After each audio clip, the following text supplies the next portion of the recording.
Bonne fête, Chag Sameach, Sukkot est à nos portes. Vous êtes peut-être en train de vous demander ce que vous allez faire aujourd'hui. Eh bien, moi je vous propose avec un guide, un super guide qui s'appelle Rafi Isbiski. Salut Rafi. Shalom. Tu peux parler près du micro parce que sinon on va pas t'entendre. Bonjour, shalom. Voilà, Chag Sameach. Chag Sameach. Alors, rester ou venir à Jérusalem, ok, mais pourquoi faire ? Alors, il faut bien comprendre quelque chose. On vit dans une ville passionnante, surtout pour ceux qui habitent à Jérusalem. Et puis pour tous ceux qui n'y habitent pas, qui et rêvent pour d'y venir. tous ceux qui n'y habitent pas, effectivement. Alors, venez à Jérusalem à Sukkot. C'est quelque chose qui vaut la peine. Et je vais vous emmener se promener dans les rues de Jérusalem et découvrir quelque chose qui est différent, qui s'appelle les Sukkot à Jérusalem. Alors, parce qu'on connaît très bien le Tioul Slichot, on en a d'ailleurs parlé sur cette antenne, on fait le tour des synagogues, etc. Mais le Tioul des Sukkot, on connaît moins. Voilà, il y a certaines heures, surtout certaines heures de la nuit, où Jérusalem est une ville silencieuse. Pour ceux qui viennent de Tel Aviv, vous comprendrez bien et vous verrez bien le contraste. Si Tel Aviv vit la nuit, Jérusalem ne vit pas vraiment la nuit quand on fait ces fameux Siur Slichot. Dont tu faisais allusion, Cathy. Il y a même des grandes pancartes. Interdiction de parler trop fort. Ça dérange ceux qui habitent, ceux qui prient et les résidents. Et le lendemain matin, tôt, ils vont prier. Par contre, à Sukkot, vous êtes invités, si je puis dire comme ça, faire du bruit. à vivre dans la rue, vivre dans la rue et à découvrir ces Sukkot qui sont d'abord magnifique parce que chaque soukha est un monde à part sur le plan artistique, sur la façon avec laquelle les gens l'ont construite. Il y en a, c'est tout en bois, il y en a d'autres, c'est sur leur balcon. Vous comprenez qu'à Jérusalem, c'est le seul endroit où dans l'immobilier, on vous vend une maison avec ce qu'on appelle en hébreu mirpeset soukha. Ça veut dire un balcon pour la soukha. C'est le seul endroit dans le monde où ça vaut plus d'argent parce que vous avez une mirpeset soukha pour 7 jours par an. Donc, c'est quelque chose de très spécial.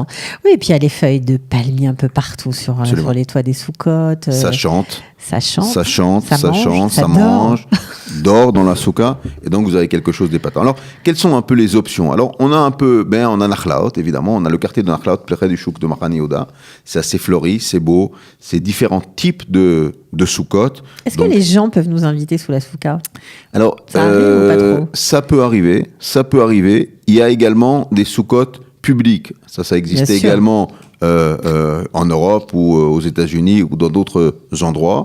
Chabad sont évidemment les spécialistes. Mais généralement, les gens mangent dans leur soukha. Leur soukha devient la maison puisqu'on sait on part de quelque chose qui est notre demeure permanente pour une demeure temporaire qui deviendra permanente durant Sukkot, c'est donc le but. On se place sous la protection d'Akadosh Baruch Hu. Exactement. Alors, Nachlaot. Alors, on a le tour de Nachlaot. Donc, on est près du chouk de Mahan Yehuda, du souk, qui se situe entre les rues Jaffa, où il y a le tram aujourd'hui, et la rue Agrippas. Okay. Entre ces deux rues, il y a un monde entier, qui est donc le quartier des artistes de Nachlaot. Mais à part cela, pour ceux qui le connaissent un petit peu, il y a donc les Sukkot. Alors ça, c'est une première possibilité. On peut ensuite descendre et on arrive également dans un autre monde qui est celui de Zichron Moshe, Mea Shearim, Boucharim. Et dans toutes ces régions, on voit aussi différentes sortes de Sukkot. Dans des Sukkot de style chassidique, par exemple, comme à Toldot Aaron, on priera à Chol HaMoed plus tard. On priera à 10h, 11h. Il y a dans la cour de Toldot Aaron près. Alors, où ça se situe, cette cour de Toldot Aaron, pour ceux qui ne connaissent pas le quartier ? Exactement. Alors, on a la rue qui s'appelle la rue Mea Shearim. Vous savez quoi ? Vous venez de Tel Aviv. Cette fois-ci, on va mettre les gens de Tel Aviv et de la plaine côtière à la noce. Qui viennent nous visiter. Voilà. Et puis nous, on prend nos pieds et puis on sort de la ville. Voilà. Donc, vous êtes arrivé à la Tachana Merkazit, à la gare routière, d'accord ? Qui, si Dieu veut, on l'espère bientôt, sera aussi une gare tout court, puisque le train est prévu normalement, mais ça, on espère, fin octobre. À mon avis, il y aura un peu de retard, mais bon. Voilà, c'est possible, mais le jour où ça arrivera, ça arrivera. Et donc, depuis la Tachana Merkazit, on sort donc, et on tourne à gauche, et on arrive dans une rue qui s'appelle Malchei Israël. Et là, on est déjà à Géoula. On est déjà dans un quartier très religieux. Il ne faut pas oublier que 40 à 50% quand même du public juif de Jérusalem Donc Jérusalem, 880 000 habitants, dont un tiers d'Arabes de Jérusalem-Est, et sur les 2 tiers restants, donc la population juive, à peu près la moitié, entre 45 et 50%, sont des gens qu'on appelle Haredim, donc ultra-orthodoxes, religieux, etc. Donc on va dans cette rue de Malchei Israël, et déjà on découvre pas mal ce monde des Sukkot. Les gens qui sortent avec les arba minim, avec le loulav, avec le hétrog, avec... Ouais, c'est une atmosphère vraiment très, très spéciale. Très spéciale. Les gens prient, je ne veux pas dire à toute heure parce que ça serait mentir, mais il y en a qui prient très tôt à 5 heures, il y en a qui vont prier à 10 heures. Vous avez toute la matinée, vous verrez des gens qui font les allers-retours avec ces arba minim, qui retournent chez eux, les gens ils chantent, les gens ils mangent, etc. Vous continuez et vous arrivez à la rue Meacharim, qui est donc le fief du judaïsme très très fermé, qu'on appelle parfois les Canaïm, ceux qui restent entre eux, etc. Et là, vous avez 2 chassidoutes. Vous avez donc Toldot Aaron et Toldot Avram Yitzhak. C'était en fait 2 cousins, 2 frères d'abord au début, qui se sont disputés. Il y avait un grand rabbin qui s'appelle le Rav Areler, qui était à un moment relié à la chassidoute Satmar, qui sont donc ces religieux qui sont contre l'État d'Israël, qui disent que tant que le Messie n'est pas là, eh bien c'est une hérésie d'avoir un État sioniste, etc. Tout ce qu'on connaît, d'accord. Ils sont pas très très nombreux, mais ils existent là-bas. Ils existent là-bas. Et là, vous avez sur la gauche, dans cette rue principale de Meacharim, à Toldot Aaron, vous avez une grande soukha en plus de la synagogue, et les gens prient également dans cette soukha. Donc vous pouvez être amené à rentrer à l'intérieur. Évidemment, il faut être habillé en conséquent. On ne peut pas décemment. On pas arriver en short. Voilà. Sous donc ça risque de mal passer. Voilà, ça c'est de la provocation. Donc il faut évidemment pas le faire. Et sur la droite, vous avez aussi la grande yeshiva des Braslav. Ah, ça c'est intéressant parce que les gens ne connaissent pas forcément. C'est une très grande synagogue. C'est une yeshiva énorme. Immense. Et derrière, on a également une soukha. D'accord. Maintenant, j'aimerais également préciser peut-être que la nuit, cet endroit-là se transforme en un vrai lieu de fête qui s'appelle la Simchat Bet HaShoeva. C'est pas tous les soirs. C'est tous les soirs de Chol HaMoed. Tous les soirs de Chol HaMoed. Après la fête, d'accord. D'accord. Pourquoi ? Parce qu'il est mentionné dans la Mishnah, Hillel le sage nous dit que celui qui n'a jamais vu la Simchat Bet HaShoeva, qui était on peut dire la fête de l'eau dans le temple, eh bien n'a jamais vu une belle fête de ces jours. Et aujourd'hui, il y en a...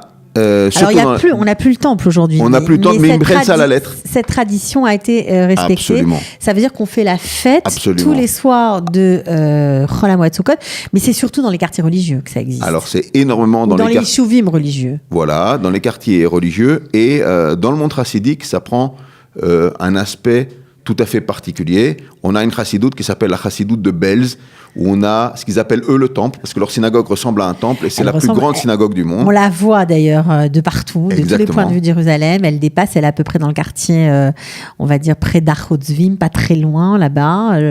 Tu vas le dire mieux que moi, parce que, mais c'est à voir. Exactement. Alors, c'est effectivement tout près de Archotzvim. Donc, quand on sort de la Tachana Markazit, on passe derrière, dans un quartier qui s'appelle Romema, et on prend le grand boulevard avant de tourner sur la gauche, près de l'endroit qui s'appelle Bet Alvayot Shamgar, là où il y a le fameux cimetière, etc. Shamgar. Vous descendez un peu plus bas et vous avez donc cette grande synagogue de Belz. Le 4e soir de Chol HaMoed Sukkot. Alors, prenez date.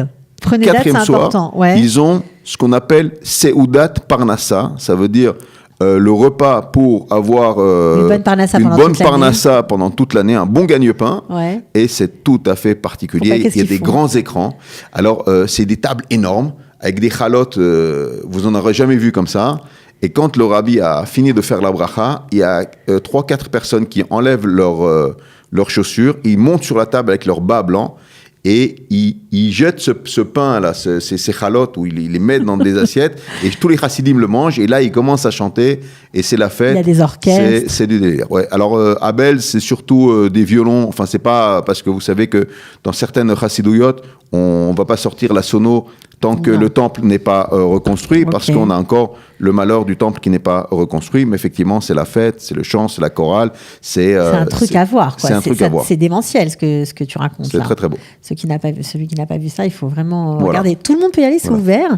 Les gens qui connaissent pas tellement ces chassidouillottes ont un peu peur parfois, se dire bon, je vais être un peu comme un cheveu sur la soupe. On peut y aller. Alors c'est une très très bonne question. Bah oui, parce que très très bonne question. Toldot Avram Yitzhak, il y a aucun problème. Belz non plus, mais de nouveau, il faut prendre du respect des choses. Il faut savoir qu'il y a des gens qui arrivent là-bas toute l'année, donc ils sont cavois, donc on va pas leur prendre la place. Enfin, on fait les choses de façon intelligemment, fine. Voilà, d'accord ? Et de façon respectueuse des lieux, des gens. Voilà. Une mauvaise nouvelle. Quoi ? Ça me plairait peut-être pas pour les dames, malheureusement. C'est plus problématique. Alors, j'ai cru comprendre qu'il y a effectivement une galerie des dames à Belge où c'est possible. Il n'y a pas encore de mouvement féministe dans le monde racidique. Voilà, ça, on était chez les ultra-orthodoxes, ok. Mais en tout cas, c'est un truc à voir. Si vous êtes un homme, vous avez plus de chances que les femmes, parce que elles sont moins les bienvenues. En tout cas, c'est apparemment pour eux pas leur place. Il y a d'autres endroits où les femmes peuvent se mêler à Simchat Bet HaShoeva, dans la vieille ville peut-être. Ouais. Il y a un truc qui est très très beau, c'est la vieille ville. Ok. Alors chaque année, depuis une vingtaine d'années, me semble-t-il, à l'époque, lorsque le grand rabbin d'Israël, le rabbin Mordechai Eliyahu, vivait encore, il avait l'habitude d'accueillir tout le monde dans une souka énorme qui était placée pour l'occasion dans le quartier juif de la vieille ville. On avait même les Pichei Yerushalayim, donc une chorale très fameuse qui venait là-bas. Ouais.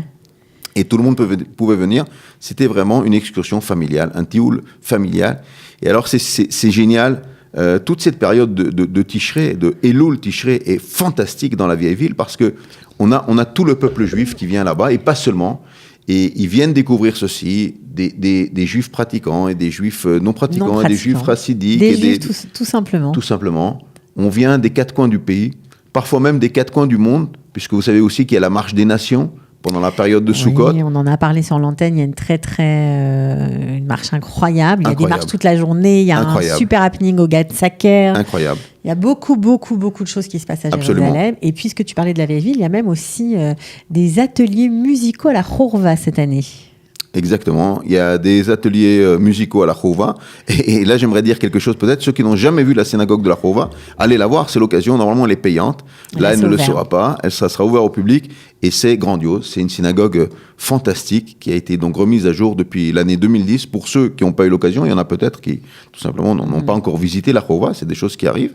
Et à ce moment-là, mais c'est vraiment une ambiance particulière. Peut-être autre chose qui ne concerne pas le Siour Sukkot, donc la vue des Sukkot, c'est d'aller voir la Birkat Kohanim, la bénédiction des Kohanim le deuxième jour. Bref, ce que je veux dire par là... Il y en a deux, 9h30 et 10h30. 9h30 et 10h30, puisqu'il y a Shacharit et Moussaf. Et vous pouvez passer sans problème toute une journée à Jérusalem. Vous pouvez aller manger, par exemple, à Machane Yehuda. Vous pouvez prendre quelque chose dans une soukha, au souk de Jérusalem.